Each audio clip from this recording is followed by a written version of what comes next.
Hey everybody, this is day 11 of a 100-day monk mode challenge, and honestly this is day 12 because I'm recording that on the next day morning, and the reason for that is life circumstances. So I still follow all the rules except for sleep. Today I haven't went to sleep like for 2 hours in the morning, if that counts. So sometimes the things are not going perfect and life interrupts this challenge. But still, I don't think that that's any of a problem if I keep going and if I follow the rest of the rules, right? And if I fix that. So it's imperfect, but we do have some insights from yesterday, and I'm gonna read them, and then at the end maybe I'll have a small talk about how things are going in general, apart from this smartass quote.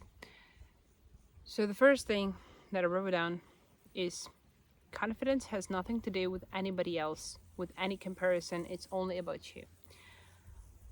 I've been listening to a podcast, and it's mostly from the podcast just because I had a really hectic day and I had almost no insights on my own, even though I do not consume stuff. So the insight from outside, the insight from the outside. These confidence, it comes from within. It has nothing to do with comparing yourself to others. When you are even comparing yourself to others, it is always toxic. So when you are comparing yourself to people below you, you think they're worse than you. Yes, you feel confident, but that's toxic confidence. That's not you being humble. That's you putting yourself higher than others, and it's never good for business. It's never good for progress. It's never good for anything, because people feel that, first of all, and you're also not learning from anybody else because you think that you're smarter than others, and most likely you are not. And quote from Luke Blamar comes to mind, which I didn't write down. Oh no. Luke Blamar was asked the question, what kind of people want to get rich? Those who are not humble, who don't have the humility. We all should have humility to start things. If you are going to school, you do not know any subjects, you are really stupid compared to others. So you should have the humility. When you are going to the university, same thing happened there. When you are starting your job, you know nothing about it, so you should have the humility to start it and to get better at it. And you know what they say, you if you are smarter, the smartest in the group, the richest in your group, etc., you are in the wrong group. You should be the worst in your group to to try to become the best, to try to get better to the level of other people. So having this humility, humbleness, I don't know how it's called, is required. And if you build your confidence just based on comparing yourself to others, it's always stupid. It's never gonna work. It is a bit toxic. We can't avoid that. We all have these envy and stuff. I do have envy. I recently somebody asked me what's my life problem, etc. And I'm like, that's a really good question. And I immediately answered that I want to be at the level like specific people, and that I envy those people, and I envy people who are getting rich at 16, 17 and 20, and I feel like I'm too late for this world and I can't catch up with them, which is sad. But yeah, my problem was based on envy, and you cannot avoid that. You can just be honest with yourself about it and not base your confidence on that. So why am I talking about confidence? It's more about sales stuff. So I've been interested in how to lead conversations, how to record videos better, how to speak better, how to make people relate, listen to you, respect you. I also do have, I think I have this problem of people respecting me. Respect can't be requested, can be demanded, but I feel like I often do not have the enough authority, enough confidence, enough stiffness to be respected. That's really bold and honest of me in conversations with clients, in sales calls, etc. And for a long time, I've been trying to build this confidence with different tricks, like mirroring people, like actively listening to them, like sitting in open positions, like not sitting like that, but sitting like I'm the king of the world. And these things work, but you cannot, these are fake things. If you do not have that inner belief in yourself, true belief in the product you're building, true belief in the business you're building, true belief in the fact that you are helping people in the sales call or helping people in day-to-day communication with them, then this is fake confidence, and you cannot build the confidence with these all fake tricks and always remember list them, because these tricks are endless. You can count them, you can come up with them for a long time, and you cannot remember all of them. In order to have meaningful like conversation and understand the other party, you should be listening deep, and you should not be following the sales script. You should not be checking your stickers. I no longer follow the script. I no longer follow the word to word. I don't prepare these speeches, but I do have a general plan of the thing that I should mention, and sometimes I have to stop listening to the prospect and go back to the plan and focus more on my tricks and specific questions I should be asking, instead of just quietly listening and thinking about what the other person is saying to me, which is the most important thing. Also about confidence in sales. Sometimes you can have the best product, you can have all the confidence in the world and know all the tricks in the world, but people might honestly not need your product.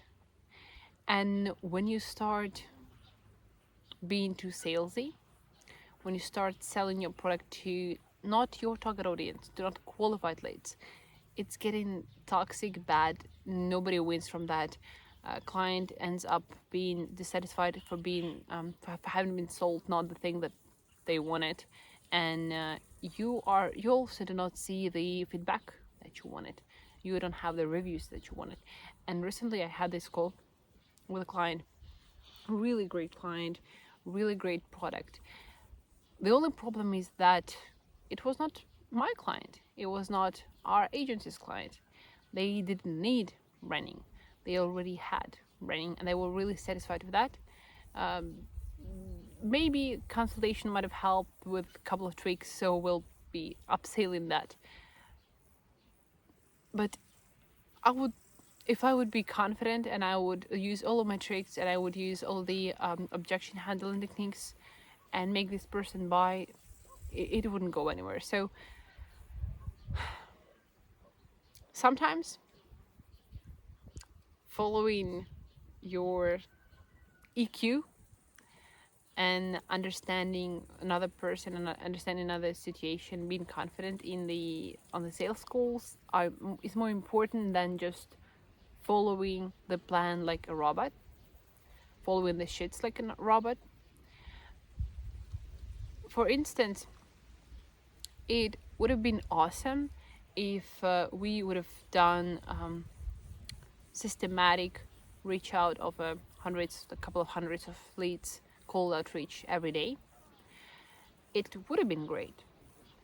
But what if we master our product, enter a new level, and then target less people, but with a higher quality approach?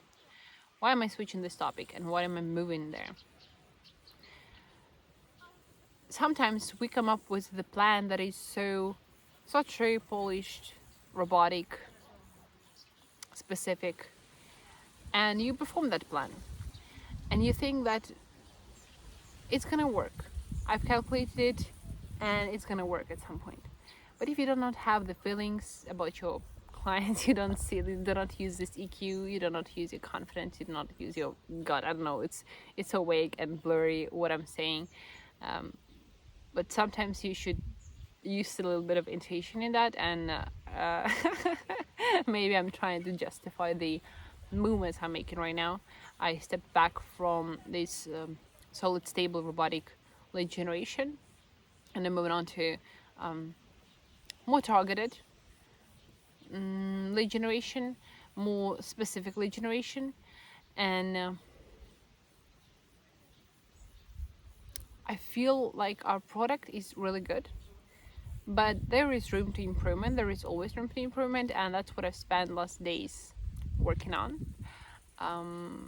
We are building websites with Framer with really badass animations, and that's gonna upsell our services a lot, and we're gonna bring more value to the customers. So I'm doing honestly what I'm feeling is right now. What is the next insight that I had from this day? Confidence is contagious. So if you are confident on the sales goal, other people are feeling that, and they see when it's true confidence, when you're really not worried. What does it mean being confident? I already said, like, it's respecting yourself, it's knowing deeply that things are gonna be all right, that you're gonna figure stuff out, that you are capable, that your agency is capable. So it's having honestly deep belief in the product, and if you honestly believe in that, others will as well. And you can see that in human interaction in some critical moments, force majeure, etc. There are people who start panicking, who are not super confident in themselves, in their business, in their family, relationship, whatever. And there are people who have true confidence and belief, and they would act differently. They would know that they're gonna figure stuff out, that it's gonna work out. And okay, I'm gonna tell this specific example from my life. I'm not gonna use. I'm worried that this video might be banned on YouTube, so I will try to be vague about it. So there are different situations happening in world, and I'm currently in Ukraine, so you know what is happening. And when the, if I can say war started, there are some of the people in like from family and from my friends who would start panicking, and there are people who hold the situation together, who have their stuff together, who are confident that it's gonna work out, who know what they should be doing. So they are truly confident, they have true belief. And if you are around these people in critical situations like war or other things happening, it is contagious. You feel more safe. Even if you understand that there is not much reason to feel safer around them or with the things that they are doing, but this confidence, this belief, gives you the time to think more clearly, right? And to make decisions objectively, not based on emotions. So confidence gives you actually a lot of room. It slows you down, it slows your speech down, it slows your brain down, and you can make more rational decisions and you can speak better. So this confidence initially gives you great results. It's in reverse, you know. Sometimes you perform the act, and it gives you the confidence that you can perform this act. Well, sometimes in life, if you have not done this sales goal, if you have not tried stuff out, and there are many things that you are trying out for the first time in business, right? Sometimes you can trick the system and do that in reverse if you are being delusionally confident at the start, and only then you can perform the act, just because you've been confident and you had the time and you slowed yourself down and you felt quiet. It works. So sometimes you can trick the system. And confidence is contagious. So when you're confident about your product on the sales call, your client will feel the same. It's really interesting. Now, sales start happening long before you ask for a sale. A lot of people think that when you start handling with objections, when you're asking, so are you ready to close the deal? And let's kick off the project. We'll start with our 20% investment first, and we'll see. And I'll contact you after the call, send you the invoice, etc. It's not the moment when the sale happens. Sale happens when person sees you for the first time. It might even be before that. So we are going a bit into marketing, but it's interesting. I recently heard a quote. I forgot who said that. Let me check. No, I don't have the name. It was David. He was recently on a podcast by Mike Thurston. So user or potential client have to see your product for around 7 times. Your product, logo, merchandise, whatever, hear about you, see your name. And only after 7 times they have enough relationship built with you and trust built with you. They remember you enough to make a purchase. So sale might happen a year before the specific action. A year ago, they might have seen your logo for the first time. That's why actually wearing merchandise is important, and spreading word of mouth and bringing in your business in conversations, not to annoy people, but be excited about it. It really helps. That's how things are kicking off. And now about the sales call specifically. If you are coming put together and organized, if you are coming 15 minutes early and you did a little bit of research, and all this wealthy stuff, the car, the clothes you're wearing, the restaurant at which you are meeting up, it also sells you, because it shows that you are good at your profession. It means that you know how to do stuff and people value your work, so you can make money out of it. And this really brings in trust in people. And also the way you talk to them. I said that tricks are bullshit. Well, tricks are bullshit, but I listened yesterday to a really interesting technique. This is a little bit of manipulation in sales, but let's speak that out. If you associate, you can make people do stuff and behave a certain way, not against their will, but with their silent agreement. So if at the start of the conversation you voice out that you disrespect certain behavior in people, for example, if I am preparing to have a call with a client and I have chill conversation beforehand, I'm gonna say, you know what, I recently had a call with a client who came 10 minutes late, and he was not prepared for our call. He didn't know what our agency does, etc., or what his product does, and so all the things that you don't like, right?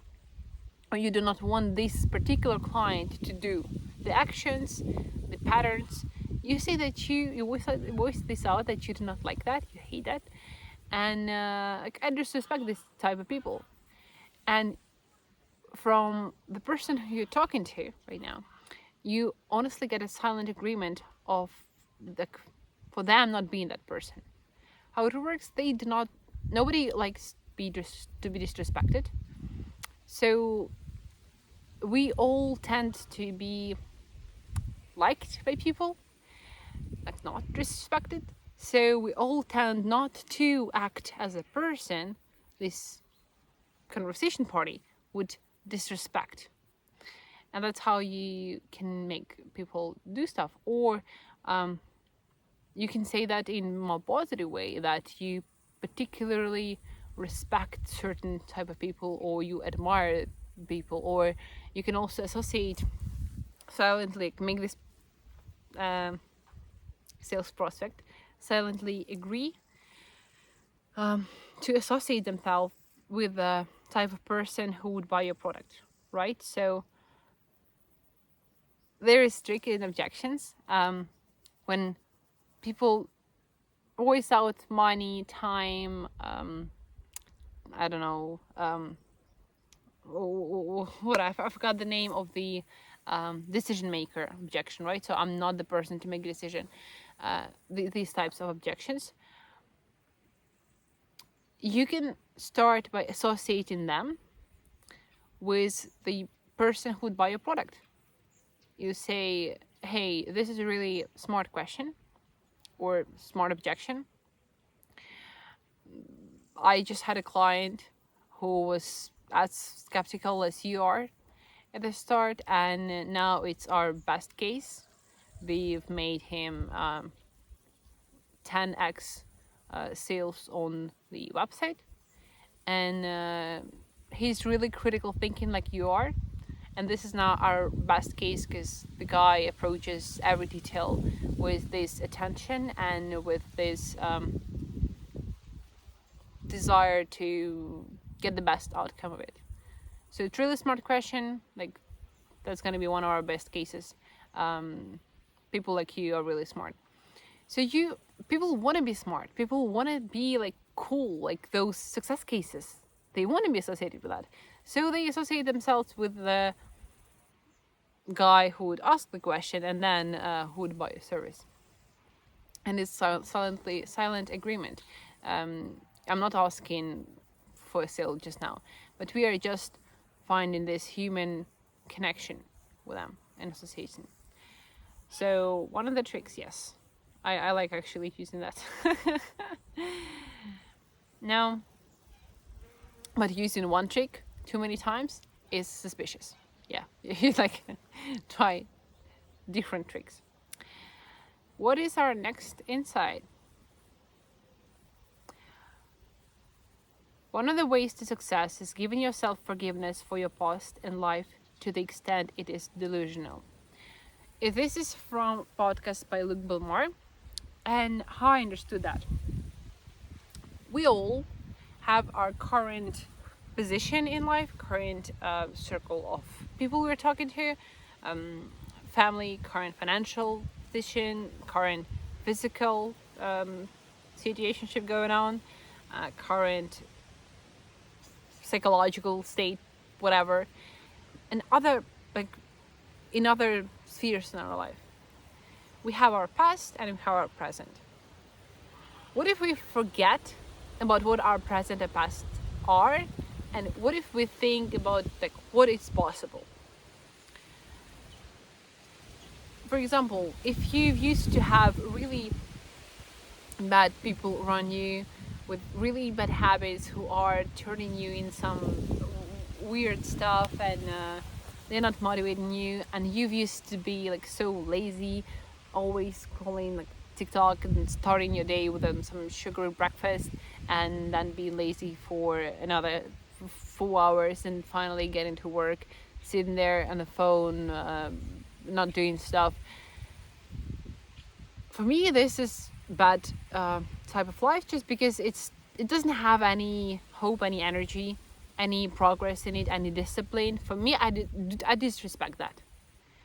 But if I would be that person who's on the way to change his or her life, or about business, right? So if business used to be really shitty, the communication with the team used to be shitty, etc., why circle back on this stuff that you used to have or you currently have if you can think, plan, and work on the things that you can have in the future?